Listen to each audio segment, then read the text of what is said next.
చెప్పేశారు, దానివల్ల ఇబ్బంది లేదు, కానీ చేసే వాళ్ళకి కొంచెం ఇబ్బంది ఉంటుందేమో. యార్లగడ్డ వెంకట్రావు. ధన్యవాదాలు అధ్యక్ష. మీతో మాట్లాడదాం ఉన్న అధ్యక్ష. ఒక రూలింగ్ ఇవ్వాల్సిన అవసరం ఉంది అధ్యక్ష. క్వశ్చన్ అవర్ లైవ్లో ఎప్పటి నుంచి వెళ్తున్నా టెక్నాలజీ ఇంత పెరిగిన తర్వాత గతంలో కూడా ఒకసారి ప్రస్తావించారు అధ్యక్ష. మంత్రులు అవును కాదు ఉత్పన్నం కాదని చెప్పేది సభలో వాళ్ళకి అర్థమవుతుంది, కానీ ఏదైనా పార్లమెంట్లో కానీ ఇక్కడ కానీ చూసే ఆడియన్కి టీవీ ఎవరైతే చూస్తారో వాళ్ళకి ఆ క్వశ్చన్ అర్థం కాదు అధ్యక్ష. అవును కాదు ఉత్పన్నం కాదంటే ఆడికి అది అర్థం కాని పరిస్థితిని అడ్రస్ చేయాల్సిన అవసరం ఉందని బలంగా నమ్ముతూ మీరు రూలింగ్ ఇవ్వాల్సిందిగా కోరుతున్నాను అధ్యక్ష.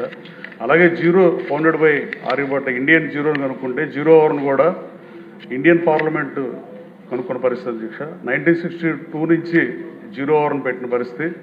ఆ జీరో అవర్లో మంత్రులు నోట్ చేసుకుంటారని గత సమావేశాలు చెప్పారు, కానీ నోట్ చేసుకుంటారు అధ్యక్ష. అలాగే రిప్లైలు కూడా ఏం రావట్లేదు అధ్యక్ష. దాని మీద కూడా కొంచెం రూలింగ్ ఇచ్చే అవకాశం ఉంటే పరిశీలించవస్తే కోరుతున్నాం. ఎందుకంటే విప్పులు క్వశ్చన్లో ఇవ్వలేని పరిస్థితి. మిగతా సభ్యులు కూడా ఎవరన్నా జీరో అవర్లు అడిగినా వాళ్ళకి రిప్లై రాకపోతే మా కాన్స్టిట్యున్సీ పైన అడిగింది అవుతుందో అవదో ఏదో ఏదర్ అవుతుందో లేదో చెప్పాల్సిన అవసరం అధ్యక్ష. లాస్ట్ బట్ నాట్ లీస్ట్, రాజధానిలో చాలామంది ప్రముఖుల విగ్రహాలు ఏర్పాటు చేస్తారు అధ్యక్ష. ఈ రాష్ట్ర గీతం రాసిన శంకరాబాడు సుందరాచార్యకి కానీ, నేషనల్ సాంగ్ రాసిన వందే మాతరం రాసిన బంకించంద్ర చటర్జీ కానీ, జనగణమన రాసిన రవీంద్రనాథ్ ఠాగూర్కి కానీ, జాతీయ పతాక రూపకర్త ఈ కృష్ణా జిల్లా వాసి ఆంధ్రప్రదేశ్ రాష్ట్రం నుంచి పెంగళ వెంకయ్య గారికి కానీ వీళ్ళెవరికి సరైన గుర్తింపు రాదు అధ్యక్ష. భగత్ సింగ్ కానీ దారులు వేరైనా, సుభాష్ చంద్రబోస్, భగత్ సింగ్, గాంధీ ఎవరు ఫైట్ చేసినా ఎజెండా ఒకటే అధ్యక్ష. వీళ్ళు ఎవరికి భారత ఆఖరికి father of the nation Mahatma Gandhi కూడా రాదు అధ్యక్ష. 1954లో పెట్టిన తర్వాత తమిళియన్స్కి చాలా మందికి వచ్చింది కానీ తెలుగు వాళ్ళకి రాలేదు అధ్యక్ష.